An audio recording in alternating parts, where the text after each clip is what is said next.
Good morning guys! Ngayon ay gagawa tayo ng isang kasangkapan o ating gamit sa bahay na hindi na gumagana o may diferensya na maaari pa natin gamitin. Kesa naman itapon natin o bumili ng bago kung kaya naman natin kumpunihin. Bakit hindi? So ito po ang ating rechargeable lights. Kung mapapansin nyo po ay ayaw na siya mag-on. Kumukurap lang po siya pero ayaw magdiretso ng ilaw. So ito po yung ating bubuksan at gagawin. Simpleng-simple lamang po ito. Kung hindi nyo po natatanong ay meron po tayong pinag-aralan din sa electrician. So yung mga ganitong gamit ay simpleng-simple lang natin gagawin para hindi maaksaya at bumili pa ng bago. Alam nyo naman sa panahon ngayon, kailangan natin magtipid. So ito pong rechargeable lights na ito ay mayroong 4 na screw. Mangangailangan lamang po tayo dito ng screwdriver. So ito po ipipihitin lamang natin para malus ang mga tornilyo nito at para mabuksan natin guys. So lagi pong pakaliwa ang rotate ng ating screwdriver para mapaluwag natin ang mga tornilyo niyan. Dahil alam po natin yan guys, hindi naman po sa pagmamayabang, talagang na-master na rin po natin ito. Marami na rin po akong nagawang gamit. Hindi nga lang umandar. So guys, kung mapapansin niyo yung pinakailalim niyan, may bukasan to guys. Ito yung pinaglalagyan ng cable pag i-charge natin ang rechargeable light na ito. So tatanggalin natin yan para hindi maging abala pag ito'y bubuksan na natin. So paniguraduhin lamang po natin na talagang natanggal natin ng maayos ang mga tornilyo nito para natin mabuksan. So ngayon po hindi pa pala maluwag ang tornilyo, nakakapit pa. Pasensya na po guys. Talagang medyo natagalan po tayo bago makagawa uli ng mga ganitong klaseng gamit. Pero kung tutuusin guys, parang naglalaro na lang ako guys eh.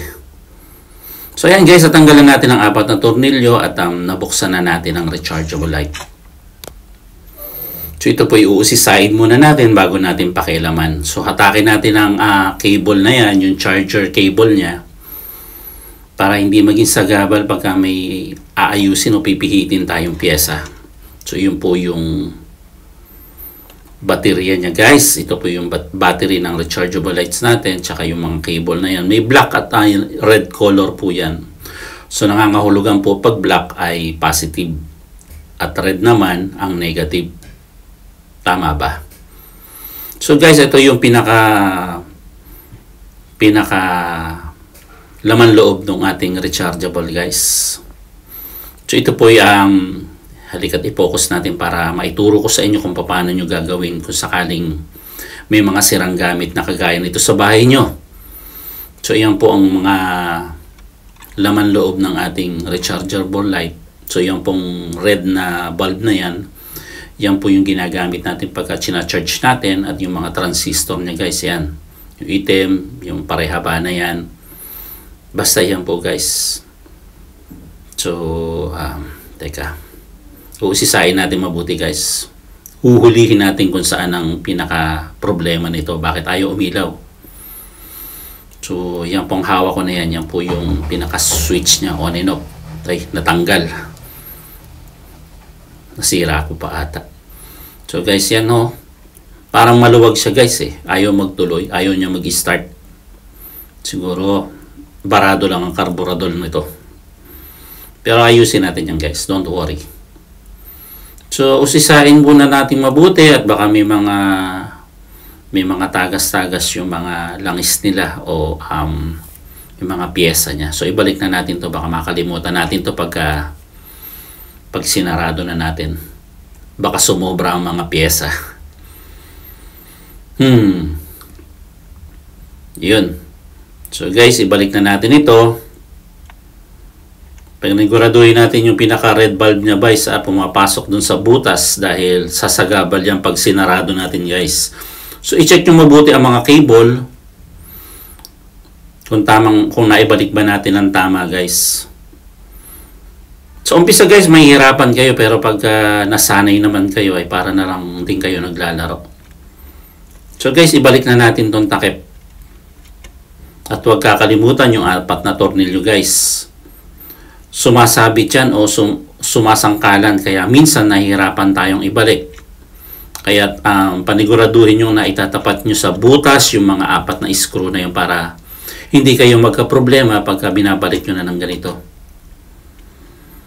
Gaya nyan guys, ayaw pumasok. Teka, balik rin natin, baka mali. Parang pangit. So yan lang guys. So madali lamang yan guys kung mapapansin nyo. Sana nasusundan nyo yung mga step by step na tinuturo ko sa inyo. At paniguradong hindi kayo mamong problema guys kung may mga sira kayong gamit, electric pan, o mga rechargeable lights na ganito, TV, plancha. Tatry nating gumawa ng video para ma-share ko naman sa inyo kung paano ayusin at hindi na kayo gumastos. Teka, ba tayo talagang pumasok nito guys? Hindi ko alam kung anong problema nito. Paano ba to? Kaya guys, siguraduhin nyo walang sumasabit na cable na kung ano-ano man para maisarado nyo na maayos. Bakit ayaw talagang magsara? Wala naman nakasabit. So guys, parang ayaw pumasok guys eh. Hindi ko alam kung ano ang problema nito. Pagka nasa punto na kayo na ganito at hindi nyo maibalik na maayos at hindi nyo rin magawa yung sira, dali na lang natin sa malapit na pagawaan guys. Kung may malapit na electronic shop, dali na lang natin at baka masira pa lalo. Maraming salamat guys at sana'y may napulot kayo kahit papano. Thank you guys!